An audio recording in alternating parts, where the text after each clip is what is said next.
قبل أن ندركها، وعرفناها لما وجدت بعد أن أدركنا، ثم تنقسم النعم بعد ذلك إلى نعمتين أو إلى قسمين كبيرين. نعمة الإيجاد من عدم نعمة لا يذكرها أحد.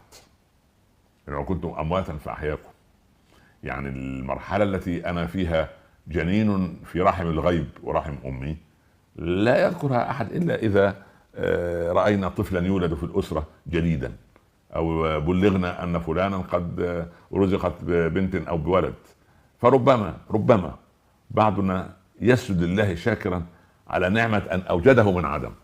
ويعني لا يغضب أحد مني، لم يسجد منا أحد سجدة شكر لله أن أوجده من عدم.